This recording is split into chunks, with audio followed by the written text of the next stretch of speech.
portas. Tinha uma emissora lá em Minas, a gente não tinha TV aberta. A gente tinha antena convencional, mas pegava poucos canais. A gente assistia era pelas antenas parabólicas. Eu descobri uma emissora que era do Grupo Record, chamada Rede Família. E eu liguei e falei na época com a diretora da Flor, sabe a Flor do SBT? Ela tinha um programa na Rede Família, ela fazia esse programa na Rede Família e fazia o jogo dos pontinhos do Silvio. Rede Família? Rede Família, fica lá em Campinas a sede dela, ela pega para acho que 12 estados no Brasil e pelas antenas parabólicas. E na época eu assisti e vi que a Flor tinha um programa lá e ela não tinha nenhum colunista social ou pessoas que traziam notícias dos famosos da TV no programa, então caberia. Aí eu dei a sugestão à irmã dela, que era diretora do programa. E aí ela me convidou um dia para ir lá. Aí nós fizemos um teste, fiz essa participação. Um outro apresentador de um jornal policial que vinha na sequência, viu a minha participação na Flor, me chamou para fazer no mesmo dia o programa. Só que depois não me chamaram mais. Aí eu falei, coisas de televisão, né? Aí não me chamaram mais, mas foi até bom, porque também ficava lá em Campinas. Imagine toda semana eu ter que sair daqui e ir pra Campinas, essa coisa. Aí, nessa mesma Rede Família, eu descobri que tinha um outro programa, só que era gravado de São Paulo, numa produtora. A emissora pagava para essa produtora produzia de São Paulo o programa que era exibido por essa Rede Família, que era com aquela Maria Cândida, sabe? Maria Cândida, claro. Apresentadora, passou por diversos canais, e aí ela fazia um programa Tudo Posso, chamava, de variedades, e ela já tinha alguns colunistas, mas ela variava os colunistas. E aí eu falei, já fiz na Flor, já fiz lá no Kleber, que tal fazer aqui? Aí comecei a fazer lá. Aí eu me lembro que minha mãe precisava nessa época ir para assinar a autorização de imagem, porque eu ainda não tinha completado os 18. Olha só. E aí fui fazendo até que um rapaz que fazia parte desse programa, só que numa parte de colunista de médico, cuidava mais do assunto medicina no programa, me indicou para uma outra apresentadora na NGT, em Sinal no 48, que eu já tinha tentado falar na NGT, mas nunca tinha conseguido falar com a produção. Aí, de repente, esse rapaz me indicou. Aí eu comecei a fazer colunismo social também com essa outra apresentadora. Aí foi nessa mesma época que eu encontrei o Silvio. Fui atrás do Silvio. Porque desde lá dos 13 anos... Fui atrás do Silvio Santos. Mas como? Como? Eu descobri que o Silvio sempre, antes de gravar os programas, ele fazia o cabelo no Jaça. Era de praxe, a rotina do Silvio. Eu já peguei a época que o Jaça já era ali na travessa da Avenida Brigadeiro Luiz Antônio, ali perto daquele hotel Unique, que parece um barco. Sei. Na rua Henrique Martins. Tá. Eu já peguei esse endereço, mas o Jaça antigo, das histórias até do Pânico e atrás do Silvio, era no Jaça anterior, que era perto ali da Brigadeiro da Faria Lima. Sei. Eu lembro de lá. Mas depois ele mudou. Eu já peguei essa fase que eu fui e encontrei o Silvio, foi já no novo Jaça, né? No salão novo, que ele tinha ali, tem ainda ali no Jardim Paulista. Vou tentar abordar ele lá? Não, primeiro que eu quis ir lá conhecer o Silvio, por quê? Porque eu sempre tive, desde os meus 13 anos, eu já tinha dentro de mim uma certeza de que o Silvio, se me conhecesse, ele ia gostar.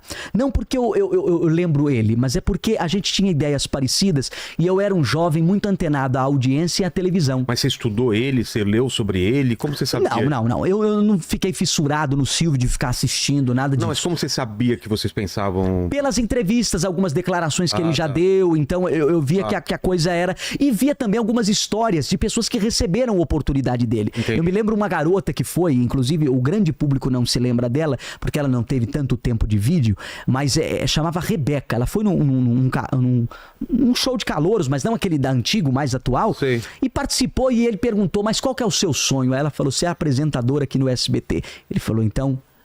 Aí deu uma oportunidade à menina no Carrossel Animado, que era um programa de desenhos antes do Bom Dia e Companhia. Vinha antes dele na grade. Ela ficou pouco tempo no ar, porque todo mundo que era apadrinhado por ele lá dentro sofria muita perseguição. Era difícil durar lá dentro, desde pessoas de bastidor que ele dava oportunidade, a principalmente pessoas de vídeo, porque aí no vídeo a perseguição era ainda maior. Não sabia disso. Então tinha sempre essa política. Inclusive, quando eu falei isso em entrevistas, até colegas que sofreram o mesmo e vivenciaram isso, falaram, Dudu, parabéns, me ligaram. É mesmo? Pessoas me ligaram e falaram, parabéns por ter coragem de falar e de expor isso. E o próprio Silvio tinha essa noção, porque ele sempre deixava claro nas entrevistas e nas minhas participações no programa dele, e ele sabia disso. Ele sabia disso também. Aí... Pois bem. Você sabia disso? Fala, vou lá no Jaça. Vou lá no Jaça. Aí eu falei, o Silvio vai gostar.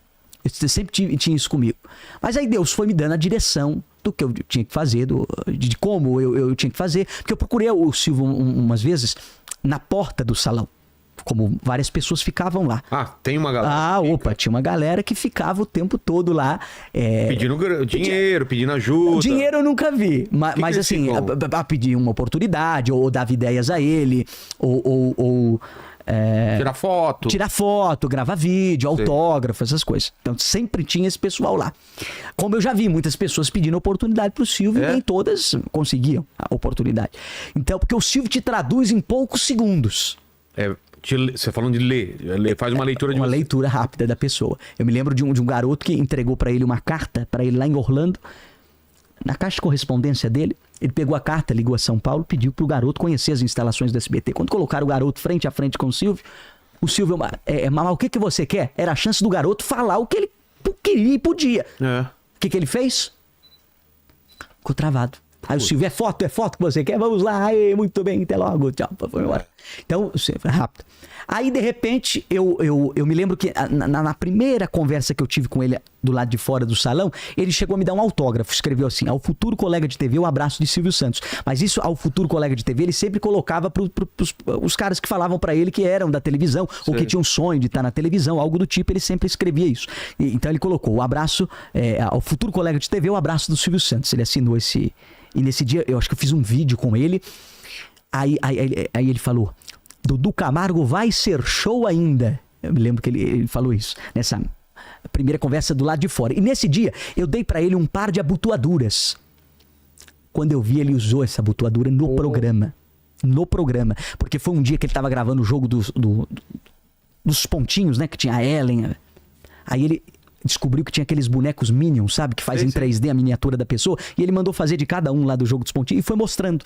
E aí a câmera focalizou aqui, pegou a abotoadura. Eu falei, aqui eu dei ao Silvio. Ele tá usando, jamais esperava isso. Fiquei muito satisfeito na época, mas ainda não tinha tido a oportunidade de ter a conversa com ele. Porque nesse dia que eu falei com ele, era muita gente. Sim.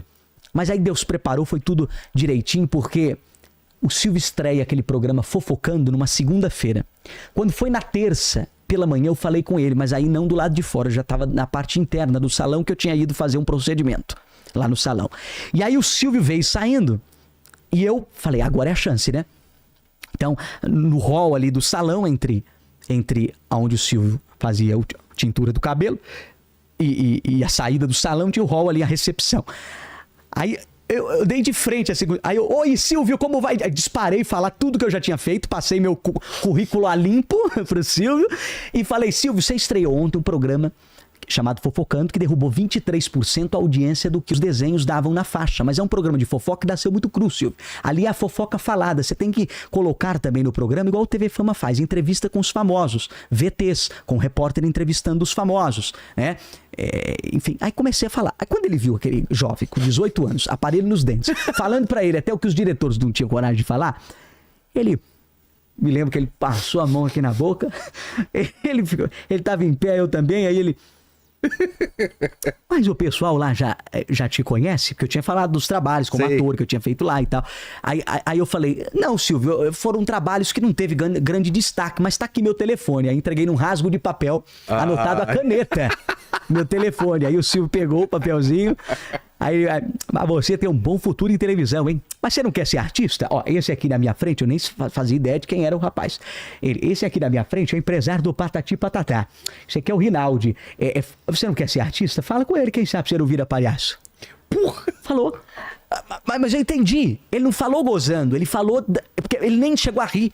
Ele falou de uma forma, tipo assim, me fazendo uma ponte ali, uma negociata, pra ver se eu tinha uma oportunidade. Exato. E aí eu me lembro que aí a primeira vez que eu conheci o Rinaldi, né? Que era o dono da marca Patati Patatá, que tava lá, inclusive, pra falar com o Silvio de alguns projetos que ele tinha, que depois o Silvio colocou no ar, dentro do Sábado Animado, colocou aquele parque Patati Patatá, que eram umas sketches do Patati dentro do programa de desenho lá.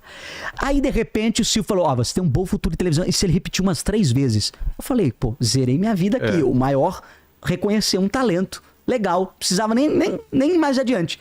Mas Deus abençoou ali que o Silvio falou assim, olha, vou mandar o Rafael te ligar. Aí saiu. Aquela palavra do Silvio é uma palavra que você confia. De repente, eu tinha acordado muito cedo nesse dia. Era uma manhã de terça-feira. Aí eu fui pra casa. Como acordei muito cedo, tive sono à tarde. Aí dormi com o celular embaixo. Esse dia que você falou com o Silvio era uma terça? Era uma terça-feira pela manhã. Aí colocou o telefone debaixo. Coloquei o telefone debaixo do travesseiro, dormi. Pra não perder nenhuma ligação. De repente, vibrando. Número privado. Aí era o tal do Rafael, marcando uma reunião, marcou a reunião. Aí eu expliquei tudo que eu tinha vontade de fazer, porque eu já fazia colunismo social, né? Notícias dos famosos, da televisão, em vários programas eu já tinha feito. Então, o programa era Fofocando, por que não trazer uma figura jovem para apresentar o programa também, para compor o elenco do programa? Aí, de repente, o rapaz fala assim, eu vou falar com o Silvio, né? Vamos ver o que ele fala. Aí o rapaz até me adiantou, falou, você não precisa de piloto. Piloto é o quê? Programa teste. Sim. A gente vê que você fala bem, essa coisa e tal. Aí o rapaz me ligou. Depois eu tava gravando na NGT, um programa lá que eu fazia. Aí, de repente, ele ligou e falou, tem uma boa má notícia. A má notícia é que o Silvio não quer um novo apresentador pro Fofocando. Só que a boa notícia é que ele mandou você escolher entre você fazer o Homem do Saco ou o repórter que entrevista os famosos. Se eu estivesse buscando fama, ou queria aparecer, ou status, o que eu escolhi? O repórter que ia entrevistar os famosos. Porque o Homem do Saco, pra quem não sabe, era um personagem que usava um saco na cabeça. É igual aquele DJ Marshmello que usava um balde na cabeça. Ele não mostrava o rosto. E aí eu optei por fazer o Homem do Saco. E por quê? Por quê? Porque o Homem do Saco era um co-apresentador. Já estava na linha, então, da apresentação, que era o que eu buscava. Ao mesmo tempo, o Homem do Saco estaria todos os dias no estúdio. E aí eu ia conviver com aquele negócio de audiência, com as estratégias, com a convivência de bastidor de televisão, né? Que eu gosto. E aí eu falei, então, Homem do Saco. Aí eles falaram, tem problema ser pagamento de cachê, porque o programa ainda não pegou, a gente não sabe se vai durar e tal. Eu falei, tranquilo, pra quem já fez muitos trabalhos de graça. E aí fui em frente. Aí me lembro, fiz o primeiro dia, pagaram o cachê e não fui chamado mais. Sério? E aí eu falei, o Silvio gostou tanto, não fiz nada de errado no programa, não me chamaram mais, por quê? Aí eu voltei a procurar o Silvio, só que aí com embasamento. Porque naquela semana de estreia do programa, cada dia uma pessoa fez o Homem do Saco. E aí um determinado site fez uma coluna analisando o desempenho de palco de cada Homem do Saco daquele dia. Eles não sabiam quem era, mas foram analisando. O da segunda foi mais bem-humorado, o da terça... Sei. E falou que o da sexta, que era o dia que eu tinha feito, teve um bom desempenho de palco. Aí eu peguei e falei... Vou mostrar pro Silvio aqui o trabalho e avisar ele, porque eu tinha a noção e que realmente... ele nem sabia disso. E realmente não sabia. E aí eu falei com ele e tal. E lá no Jassa também? No Jassa também. E aí eu me lembro que nesse dia, ele me ouviu, falou, tá certo. E foi embora. Quando ele foi embora, ele fechou a porta. Do quê? Eu tava na parte interna do salão, aí ele tava saindo, ele falou e tal, e fechou a porta. Aí de repente... A primeira porta do salão, que é uma porta que ela vem assim e se encontra. Então, fechou. De repente, o Silvio abre de novo e joga a cara assim de novo e ele... Seu pai não te dá mesada? Do nada. Eu não tava esperando aquela pergunta. Aí eu falei, mas... do nada, imagina a cara do Silvio. Seu pai não te dá mesada? Seu pai não te dá mesada? Aí eu falei assim, não, Silvio, ele me ajuda com alguma coisa ou outra, mas eu quero conquistar com o meu próprio trabalho.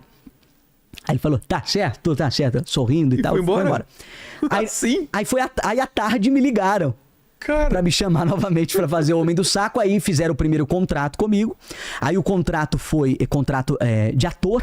Olha só, ator/apresentador. Era de ator porque eu já tinha o DRT. Sei. Como ator, e aí eles me contrataram como ator, porque o Homem do Saco nada mais era também do que um personagem e tal. Então aí fez o primeiro contrato de ator, com piso salarial ainda na época. E aí fui fazendo. Comecei a ficar fixo como Homem do Saco.